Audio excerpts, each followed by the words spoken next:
Writ மனுதாரருக்கு ஆஜராகி இது சம்பந்தமாக எல்லா நடவடிக்கையும் நடத்தியவர் திரு அண்ணாதுரை ஐயங்கார் என்ற பார்ப்பனர். சர்க்காருக்கு சகலவிதமான சட்ட பிரச்சனைகளிலும் தக்க ஆலோசனை சொல்லக்கூடிய பெரிய வக்கீல், அதாவது அட்வொகேட் ஜெனரல் திரு வேங்கடாச்சாரியார் என்னும் பார்ப்பனர். கலெக்டருக்காக சமூகம் கோர்ட்டில் வாதாட நியமனம் செய்யப்பட்டவர் திரு ராகவன் ஐயங்கார் என்ற பார்ப்பனர். தீர்ப்பை அளவு கடந்து ஆதரித்து சர்க்காரு கலெக்டர் மீது ஆத்திரம் ஏற்படும்படி தீர்ப்பை அமலுக்கு கொண்டு வரும்படியும் இந்து பத்திரிகையில் தலையங்கம் எழுதியவர் ஐயங்கார் பார்ப்பனர் என்று தெரிகிற போது இயல்பாகவே பார்ப்பன சுபாவத்தை உறுதிப்படுத்துவதோடு அது சொல்கிறதுக்கு வந்துடுறேன்ட்டு நிறைய பேர் சொல்கிறாரு. குதிரை வண்டிக்காரவன்லாம் ₹1 லஞ்சம் வாங்கிய ருசுபிக்கப்பட்ட சப் கலெக்டர் ஜாயின்ட் மேஜிஸ்ட்ரேட்டாக இருந்த TS சுவாமிநாதன் என்ற ICS பார்ப்பன அதிகாரியை பற்றியும் துணிமணி உயர்ந்த ரக சாராய மதுவையை லஞ்சமாக வாங்கி கொண்டு பல ஊழல்களை புரிந்த SA வெங்கட்ராமன் என்ற ICS பார்ப்பன அதிகாரியை பற்றும் ரசாயன உறவுழல் வழக்கில் சம்பந்தப்பட்ட SY கிருஷ்ணசாமி என்ற மற்றொரு பார்ப்பன அதிகாரியை பற்றியும் இத்தனை பேரெல்லாம் மேலே கேஸ் வந்தது. எதுலையாவது நீங்கள் இந்த வார்த்தையெல்லாம் எழுதியிருக்கீங்களா? இவெல்லாம் எக்ஸிக்யூட்டிவ் பதவியில் இருக்கக்கூடாதுன்னு எழுதியிருக்கீங்களா? இல்லை எழுதலையே. நீங்கள் ஏன் இவருக்கு மட்டும் எழுதுறீங்க? ஏனென்றால் நீங்கள் 2 பேரும் பார்ப்பனர்கள். அந்த நீதிபதியில் சொல்கிறார், நீங்கள் 2 பேரும் பாப்பாக உட்காந்துருக்கீங்க.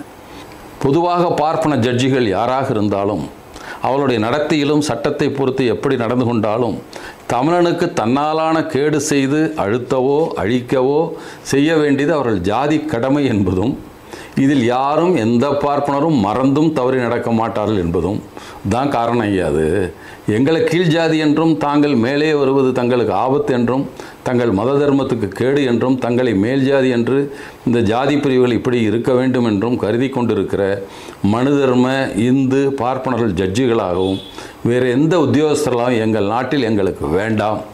வேறு நாட்டில் அவர்களுக்கு எவ்வளோ உயர்ந்த பதவி வேண்டுமானாலும் கொடுங்கள். இதுதான் என்னுடைய வேண்டும். அதெல்லாம் இது அந்த நீதிபதிகளுக்கு முன்னால் அவர் பண்ணது. இன்னொன்று சொல்கிறாரு, பார்ப்பனன் நீதிபதியாய் ஆட்சியாளனாய் இருக்கும் நாடு கடும் புலி வாடும் காடே ஆகும். ஆதலால் நாங்கள் புலிவாட்டை ஆடுகிறோம். புலி மேலே பாய்ந்தால் ஒருவர் கடிபட வேண்டியது தான். நம்மளை கேஸ் ஒரு தண்டனை கொடு. எல்லா பார்ப்பனும் அப்படித்தானா என்று களம் ஜட்ஜிகள் சிந்தித்து நான் சொல்வது தவறு என்று கருதலாம். நம் நாட்டில் இன்றைய தினம் உள்ள பார்ப்பனர்களில் ஆச்சாரிய புருஷர்களாய் இருக்கிறவர்களை தள்ளிவிட்டு எல்லோரையும் ஒன்றுபோல் பாவித்து பொதுஜன நன்மைக்காக பாடுபட்டுள்ள பார்ப்பனர்கள் என்று எண்ணி இருக்கிற தன்மையில் உயர்ந்த சீர்திருத்தக்காரர், நாட்டின் விடுதலைக்காக பெரிய தியாகங்களை செய்தவர்கள் என்ற தன்மையில் இதுவரையில் எந்த இந்தியனும் வகித்திராத உயர்ந்த பதவி வகித்தவர்கள் என்ற தன்மையில் முதல் வரிசையில் முதல்வராக இருக்கும் மாஜி கவர்னர் ஜெனரல் உயர் சி ராஜகோபாலாச்சாரியார் அவர்கள் சொல்லுகிறார்கள், நான் வேத சாஸ்திர புராண இதிகாச உபநிஷ தர்மங்களில் முழு நம்பிக்கை உடையவன். ஜாதி பிரிவில் அதாவது வர்ணாசிரம தர்மத்தில் மிக்க நம்பிக்கையும் கவலையும் உடையவன். அவைகளை பரப்பவும் நிலைநிறுத்தவுமே நான் பாடுபடுகிறேன். இனியும் அதற்காகவே பாடுபடுவேன் என்று சொல்லுகிறார், எழுதுகிறார். இதெல்லாம் விட்ட யாரையா சொல்லுவாங்கன்னு சொல்லிட்டு, வாயில் நாக்கில் குற்றம் இருந்தாலொழிய வேம்பு இனிக்காது, தேன் கசக்காது, பிறவியில் மாறுதல் இருந்தாலொழிய புலி புல்லை தின்னாது, ஆடு மனிதனை தின்னாது, அதுபோலவாக்கும் நம் பார்ப்பனர்கள் தன்மை. அதனால தான் சொல்கிறேன், நீங்கள்லாம் இப்படி தான் பண்ணுவீங்க. எனவே எனக்கு உங்களுக்கு விருப்பமான தண்டனையை நீங்கள் கொடுங்கள்னு அதை முடிச்சிடுறார் வழக்கம். ஆனால் எங்கள் ஆளுங்க நீங்கள் மன்னிப்பு கட்டணும்னு விட்டுட்டு போயிட்டாங்க. ரங்கசாமி ரெட்டியாரை பற்றி தவறாக ரங்கசாமி ரெட்டியார்னு MLC-ஆளாக இருந்தார், நீதி கட்சியை சார்ந்தவர். அவர் MR ராதா கூட வழக்கறிஞர் இருந்திருக்கார். அவர் பெரியாருக்கும் கூட ஒரு இதுதான். அவரை ஒரு ஓப்பன் கோர்ட்டில் ஒரு நீதிபதி தவறாக பேசிடுறான். உடனே ஒரு வழக்கு போடுறாரு அவன் மேலே. வழக்கு நீதிபதி மீது நடவடிக்கை எடுப்பதற்கு தீர்ப்பாகிறது. இவர்கிட்ட ஒரு கடிதம் கொடுக்குறான், நான் இந்த மாதிரி மன்னிச்சிங்க என்ன என்று ஒரே ஒரு கடிதம் தான் எழுதி கொடுத்தான். I regret my behaviour towards plaintiff on 9/8/50 and tender my apologies to him என்று பிராதில் என்டார்ஸ் செஞ்சதுனால அவர் சரிப்போ அப்படின்னு விட்டுட்டார். அவர் ரைட், அது நம்ம நடவடிக்கை எடுத்து என்ன பண்ண போகிறோம், இதுதான் எங்கள் தமிழர் பண்பாடு. ஆனால் நீங்கள் சும்மா இருக்க மாட்டேங்க, எங்கள்லாம் கெடுக்கிறதுக்கு தான் பார்ப்பீங்க. அப்படி தான் நினச்சிக்கிறேன். நீ இதில் ஹைகோர்ட்டு நீதிபதிகள் என்ன செஞ்சுருக்கலாம்னா, தப்புன்னு தீர்ப்பு சொல்லியிருக்கிறது எனக்கு ஒன்றும் இல்லை, அது ஒன்றும் பிரச்சனை இல்லை, சொல்லியிருக்கலாம். ஆனால் மலையப்பனுக்கு பதிலாக ஒரு பார்ப்பனர் கலெக்டராக இருந்திருந்தால் இவ்வாறு தாக்கி எழுதியிருப்பார்களா? கணம் நீதிபதி அவர்கள் கவனிக்க வேண்டிய விஷயங்கள்னு சொல்லிட்டு ரிட் பெட்டிஷன் ஜட்மெண்டில் கலெக்டர் 15/7/55 போட்ட உத்தரவை ரத்து செய்து தீர்ப்பு சொல்வதற்கு பதிலாக கடுமையாக கலெக்டரை தாக்கி எழுத வேண்டியதன் காரணம் என்ன? திரு மலையப்பனுக்கு பதிலாக ஒரு பார்ப்பனர் கலெக்டராக இருந்திருந்தால் இவ்வாறு தாக்கி எழுதியிருப்பார்களா? நீதி இலாக்கா அல்லது வேறு எந்த இலாக்கிலாவது பார்ப்பன கீழதிகாரி ஒருவரை பார்ப்பன மேலதிகாரி ஒருவர் இம்மாதிரி எப்போதாகிலும் தாக்கி எழுதியிருக்கிறார்களா என்பவைகளெல்லாம் நன்கு பரிசீலனை செய்து சிந்தித்து பார்க்க வேண்டிய விஷயங்கள். அதனால தான் நான் இதில் சொல்கிறேன், நான் இந்த விசாரணையில் கலந்து கொள்ளவில்லை. நீதிபதிகளின் சொந்த கௌரவத்தை காப்பாற்றுவதற்கும் அவர்கள் தனியான நபர்கள் என்ற முறையில் அவர்களுக்கு ஏற்படுகிற இழுக்குகள் அல்லது பழிகளிலிருந்து காப்பாற்றுவதற்காக இருக்கக்கூடாதுன்னு சொல்லிட்டு எனக்கு கடைசியாக நீ தண்டனை கொடுனா, அதெல்லாம் என்ன கொடுக்குறேன் அதை வாங்கிக்கிறேன், எனக்கு ஒன்றும் பிரச்சனை இல்லை, நீதிமன்ற அவமதிப்பு இது கொடு என்று அதில் கொடுத்தது அவர். இதை எல்லாம் 56 தான் அப்படி இருந்திருக்கானுங்க, 2070 வருஷம் ஆகி போச்சுன்னு நினச்சா இன்னும் தொடர்கிறது அப்படிங்கிறது தான் இப்போது நடக்கிற செய்திகள்லாம் நமக்கு காட்டுகிற செய்தியாக பார்க்குறோம். எனவே இந்த வேளையில் நாம் கேட்குறது, நாம் அதில் எழுதின கடிதத்தில் இன்னொன்று சொன்னேன், இவருக்கு ஒரு நீதிபதியாக தொடர்வதற்கு கூட தகுதி இருக்கான்னு யோசிக்கணும். இட் இஸ் அப்ராப்ரியேட் டு கன்சிடர்னு தான் எழுதுகிறேன். அதில் இவர் தொடரலாமா, அதுவும் தமிழ்நாட்டில் தொடரலாமான்றதை நம்ம சீரியஸாக யோசிக்கணும் நீங்கள் என்று தான் அந்த கடிதத்தில் எழுதியிருக்கோம். அதனால் நீங்கள் விசாரணை செய்து உரிய நடவடிக்கை எடுத்துக்கொள்ள வேண்டும் தான் உச்சநீதிமன்ற நீதிபதிக்கு அட்ரஸ் பண்ணி தான், சீஃப் ஜஸ்டிஸ்க்கு அட்ரஸ் பண்ணி தான் எழுதியிருக்கோம். இமெயிலில் 2 பேருக்கும் போட்டிருக்கோம், உச்சநீதிமன்றத்துக்கும் போட்டிருக்கோம், தனியாக நீதிபதி சந்திரசூட் அவருடைய தனி இமெயிலுக்கும் அதை போட்டிருக்கேன். இதற்கான நடவடிக்கை எவ்வளோ நாளில் நடக்கும்னு எதிர்பார்க்குறீங்க? ஒருவேளை எந்த விதமான இது போன்ற திருப்பியும் ரிப்பீட்டேஷன் இன்னும் நடந்ததுன்னு வச்சுக்கோங்களேன், இன்னொன்று எப்படி அவங்க சும்மா இருக்க மாட்டாங்க, அவங்களுடைய ஆணவத்தை காக்க தான் செய்வாங்க. அரசுக்கு எதிரான தங்கள் போக்கை எப்படியாவது வெளிப்படுத்தி கொண்டு தான் இருப்பார். ஒருவேளை ஜூன் 4க்கு மேலே எப்படி இருக்குன்னு எனக்கு தெரியாது. ஆனால் அந்த நிலை வருகிற போதாவது, நாங்கள் எழுதுனதுக்கு காரணமே எல்லாம் அமைதியாக இருக்கிறோம், இவ்வளோ நடந்த பின்னால் இப்படியெல்லாம் பண்ணதுக்கப்புறம் கூட பேசாமல் இருந்தால் என்ன அர்த்தம்ன்றதான் என்னுடைய கேள்வி. ஒரு மூட நம்பிக்கையை தொடர்ந்து அது நியாயம், நாளைக்கு சொல்லுவோம் உடன்கட்டை ஏறது விரும்புகிறேன்னு ஒரு பெட்டிஷன் போட்டால் ஏறிக்கப்பாது மத உரிமை என்று சொல்லுவார்கள். இல்லை தீண்டாமை இருக்க அவனை கோயிலில் விடமாட்டோம் ஒரு பெட்டிஷன் போடுவான், எங்களுக்கு மத நம்பிக்கை அப்படின்னா சரி விடாதன்னு போடுவாங்க. அப்போ சட்டங்கள் என்ன ஆகுது?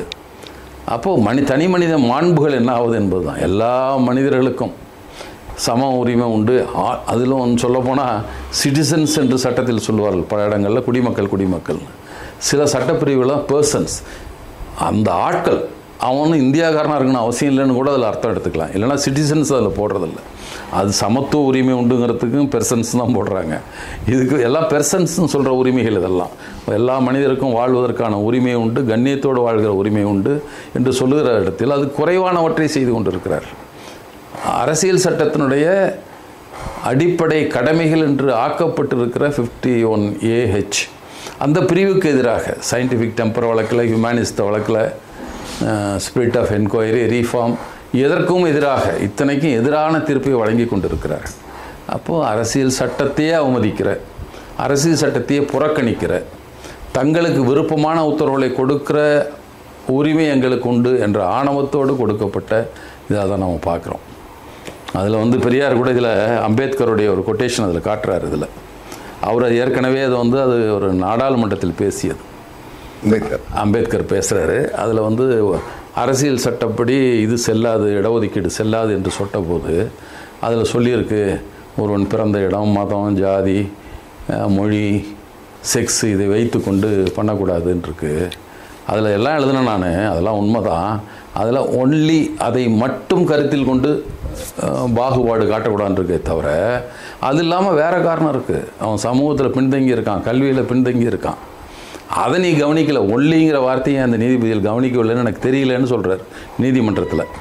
உடனே ஒருத்தர் அதுக்கு எதிர்த்து ஒரிசாவை சேர்ந்த ஒருத்தர் சாதுல்லா என்று ஒருவர், முகமது சாதுல்லா எழுத சொல்கிறாரு, ஐயோ இது கண்டெம்ப்ட் ஆஃப் கோர்ட் ஆகிடும் அப்படின்ட்டு, இதெல்லாம் ஆகிறது அப்படி நினைக்கல நான், இருந்தாலும் என் கருத்து சொல்லணும். அப்போ ஒரு வார்த்தை சொன்னார், அவங்களுடைய தீர்ப்புக்கு நான் கட்டுப்பட்டவன், I am not bound to respect the same என்று சொல்கிறார். அதை மதிக்கணுன்ற அவசியம் எனக்கு இல்லை, தீர்ப்பு என்னை கட்டுப்படுத்தும், ஆனால் நான் அதை மதிக்கணும்னு அவசியம் இல்லை. அதை மதித்து ஆமாம் அப்படின்லாம் மதிக்க மாட்டேன். நான் அதெல்லாம் எனக்கு கவலை இல்லை எனக்கு என்று அந்த வார்த்தையை இதில் அம்பேத்கர் பெரியார் வந்து எடுத்து சொல்கிறார். அம்பேத்கர் முன்பு ஒரு தடவை அம்பேத்கர் அவர்கள் கம்யூனல் ஜீவோ சம்பந்தமாக சொன்னபோது ஒன்று குறிப்பிட்டார். அதாவது I am to be bound by the decision but I am not bound to respect the same என்று அவர் சொல்லியிருக்கிறார். பொதுமக்கள் இதை பற்றி சொல்லலாம், ஹைகோர்ட்டின் தீர்ப்பு சரியாக இருக்கலாம், அது எப்படி இருந்தாலும் அதற்கு யார் ஜவாப்தாரி என்பதை யோசிக்க வேண்டும். ஹைகோர்ட் ஜட்ஜிகளை பற்றி பேசலாம், அந்த தீர்ப்பை பற்றி இப்போது பொதுமக்கள் கிரிட்டிசைஸ் பண்ணுகிறார்கள். ஆனால் இந்த தீர்ப்பை பற்றி கவனிக்கும் போது இது சாதாரணமாக ஏற்பட்ட தீர்ப்பு அல்ல, இதற்கு மூல காரணமாக இருப்பதாக தெரிய வருகிறது. ஸ்ரீரங்கத்தில் சாமி ஐயங்கார் என்று ஒருவர் இருக்கிறார். அவர் ஆனரரி பெஞ்ச் மேஜிஸ்ட்ரேட்டாக ஆக்க வேண்டும் அப்படின்னு முயற்சி பண்ணார். கலெக்டர் ஒத்துக்க மாட்டேன்ட்டார், உனக்கு தகுதி இல்லை நீன்னு சொல்லிட்டாரு. அந்த கோவத்தை தான் இதிலெல்லாம் சேர்த்து காட்டியிருக்கிறார்கள்னு எழுதுறாரு அவர். கலெக்டருக்கு எதிரான தீர்ப்பு, கலெக்டர் அதனால தான் வந்திருக்குது என்றெல்லாம் பின்னால் நிறைய விஷயங்கள் அதில் சொல்கிறாரு.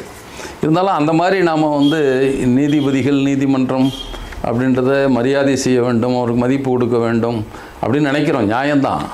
அவங்க மதிப்புக்குரியவராக இருக்கிற வரை, மதிப்புரியவராக இல்லாமல் விமர்சனத்துக்குரியவராக இருக்கிற போது விமர்சனம் செய்யத்தான் வேண்டும் என்று தான் என்னுடைய கருத்து. இப்படி தவறான தீர்ப்பு வரப்பெல்லாம் எல்லோரும், அது சமூக ஊடகங்களாக இருக்கலாம் அல்லது வேறு பேசுகிற இடத்தில் பொதுக்கூட்டங்களில் கருத்து பரிமாற்றம் செய்கிற இடத்துல இதை பற்றி நான் விவாதிக்க தயாராக இருக்க வேண்டும் அப்படிங்கிறத நான் இந்த கடிதத்தின் வழியாக தொடங்கி வைப்பதை நான் உணர்றேன். இப்படி எழுதுனதன் வழியாக பேசட்டேன், எல்லோரும் இதை பற்றி விவாதிக்க வேண்டும். எல்லோரும் உச்சநீதிமன்றத்துக்கு உடனே வந்ததுன்னா ஒரு 1000 கடிதங்கள் உச்சநீதிமன்றத்துக்கு போகணும், ஒரு 10,000 தந்திகள் போக வேண்டும். இப்படி இருந்தால் தான் அவங்க வந்து அதை யோசிப்பாங்க. நாம் அதுக்கு பேசாமல் இருந்தோம்னா ஒன்றும் இல்லாததுக்கெல்லாம் பார்ட்னர்லாம் ஆட்டம் போடுவான் எல்லாம் அப்படிமா. நாம் ஏன் அமைதியாக இருக்கிறோம் என்பது தான் எங்களுக்குள்ள.